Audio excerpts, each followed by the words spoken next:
Diraut dulu atau dijemur dulu? Yang manakah yang lebih bagus? Let's go, tonton terus videonya sampai akhir, kita bahas. Oke teman-teman, nah jadi untuk bikin rangka atau bikin arko itu memang harus bambu yang bagus teman-teman ya. Itu bambunya mau bambu tali, bambu gombong ataupun bambu tamiang itu sama saja teman-teman. Yang penting bambunya itu harus yang tua teman-teman ya, kayak gitu. Nah gimana bang kalau misalkan bambunya yang tua tapi masih baru nebang, jadi masih basah, masih hijau, apakah bisa langsung diraut atau harus dijemur dulu ya, kayak gitu. Jadi kalau misalkan kalian meraut bambu ya, bambunya itu masih basah ya, itu biasanya ketika nanti bambunya sudah kering itu akan ada perubahan di lengkungan ya, apalagi terutama bagian sayap ya, dimana lengkungannya sudah kalian sesuaikan. Misalkan contoh kayak gini nih, ini lengkungannya sudah sesuai kayak gini, dalam bambunya posisinya masih basah.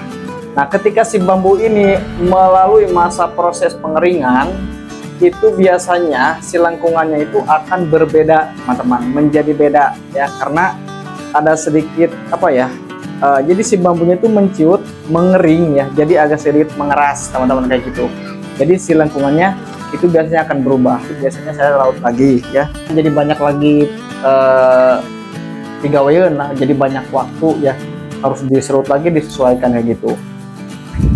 Nah teman-teman, nah ini kebetulan ini ada bambu yang masih basah ya, terus saya bikin rangka, lalu saya jemur kayak gini. Oke, kita lihat apa sudah kering. Ini kayaknya sudah agak kering kayak ini ya. Nah itu biasanya si bambunya itu akan berubah ya, lengkungannya, lihat ya. Oke, kita lihat satu persatu. Nah ini kebetulan ini sudah saya serut, sudah saya bikin lengkungan ya. Nah kayak gini. Oh, ini lengkungannya agak sedikit berubah kayaknya teman-teman ya. Oh, itu biasanya suka berubah teman-teman. Nah, ini agak berubah sedikit nih, harus diraut lagi. Nah ini agak berubah nih, kurang sedikit. Nah ini juga kurang rautan. Jadi ada yang berubah dan ada juga yang kelihatan nggak berubah juga, ada sih, tapi kebanyakan ini berubah. Nah kayak gini nih, ini lengkungannya kurang nyerut nih sebelah sini nih. Jadi memang berubah ya, yang tadinya sudah pas lengkungannya di saat bambu ini masih basah. Nah ketika si bambunya sudah dijemur menjadi kering, menciut, dan juga menjadi lebih elastis ya kalau sudah kering, itu biasanya lengkungannya akan berubah teman-teman. Jadi perlu ditutup sedikit lagi kayak gitu.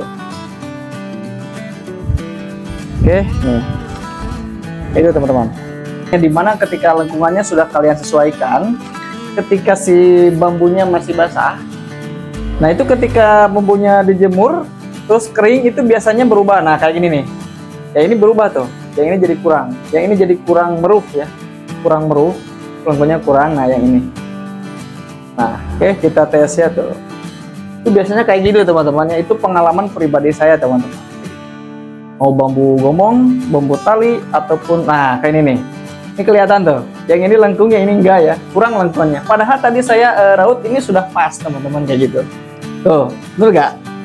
Masa saya ngeraut kayak gini kan? Nah beda lagi dengan bambu yang sudah kering. Contohnya ini nih, ini bambu yang sudah kering kayak gini, sudah kering, sudah melalui masa penjemuran. Nah ini sudah siap diraut.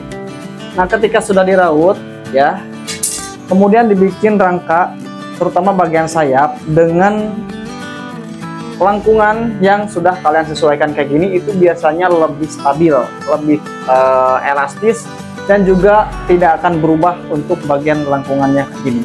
Kalau misalkan kalian bikin lengkungannya kayak gini, ya udah itu akan tetap kayak gini, tidak akan berubah ya kalau bambunya kering. Tetapi kalau bambunya basah itu biasanya suka berubah lagi. Oke, nah ini contoh bambu yang sudah kering kayak gini nih. Ini bambu yang sudah kering ya, kelihatan tuh ya, kelihatan bambunya kuning, bagian kulitnya ini kuning. Kalau yang kering itu kulitnya itu sudah kuning ya, pokoknya kering lah, kelihatan tuh dari dagingnya juga. Nah ini bambunya sudah saya serut kayak gini ya tuh. Lebih licin, lebih halus, tidak berbulu kayak gitu. Yang ini sudah dijemur sebelum diraut. Kalau yang ini ini diraut dulu baru dijemur ya. Jadi kedua-duanya ini sudah jadi arko kayak gini, dan cuma beda dari penjemuran. Nah, tapi saran saya teman-teman, yang lebih bagus itu bambunya yang sudah kering kayak gini, sudah kering, sudah kuning kayak gini ya, sudah apa namanya, tidak perlu dijemur lagi, sudah kering kayak gini, langsung dibikin rangka kayak gini, itu lebih bagus, lebih elastis, lebih stabil kayak gitu teman-teman, dan dijamin deh lengkungan tidak akan berubah. Nah kayak gini, ini tidak perlu dijemur lagi ya, dari bambu yang sudah kering gini langsung dibikin rangka, langsung dibikin layangan, itu langsung bisa. Nah kayak gitu, ini lengkungannya sudah sesuai kayak ini tidak akan berubah teman-teman, walaupun nanti kalian dibikin layangan atau dijemur lagi juga nggak apa-apa, ini tidak akan berubah ya, kayak gitu teman-teman. Makanya layangan-layangan yang bagus seperti layangan seot, layangan Sukhoi, atau layangan-layangan yang bagus sejenisnya itu biasanya suka menggunakan bambu yang sudah kering, yang tua, yang sudah kering ya, yang benar-benar kering lalu diserut dibikin rangka ya. Beda lagi dengan bambu yang masih basah dibikin rangka, itu biasanya saya sering juga mendapati bambu yang kayak gitu biasanya itu terdapat di layangan-layangan seperti layangan jablogan atau layangan setelan juga suka ada. Jika saya lihat layangannya ini bambunya masih basah, masih hijau ya, itu kayak gitu teman-teman, itu biasanya akan berubah. Jadi memang kalau layangan bagus mah bambunya itu tidak sembarangan, teman-teman, yang sudah tua, yang benar-benar bagus. Kalau yang belum dijemur ya, kemudian diraut, itu memang agak sedikit apa, lembek, jadi ngerautnya enak ya, kumanya mudah, itu mudah jadi lembek, dan juga biasanya suka ada kayak bulu-bulu kayak gitu ya, berbulu kalau masih basah. Tetapi kalau misalkan bambunya udah kering, nah itu biasanya lebih keras, agak keras itu ketika kita raut itu agak keras ya, dan juga si bambunya itu lebih licin, lebih tidak ada bulu-bulunya kayak gitu ya. Mantap gak? Oke, jadi saya sarankan untuk kalian semua nih, kalau kalian ingin bikin layangannya lebih bagus, lebih sempurna lagi, mending kalian jemur dulu sebelum kalian bikin rangka. Jemur dulu bambu sampai kering, benar-benar kering, 1 sampai 2 sampai 3 hari lah sampai benar-benar kering, kemudian kalian bikin arko. Nah, kayak gitu teman-teman. Oke teman-teman, apa kalian sudah mengerti?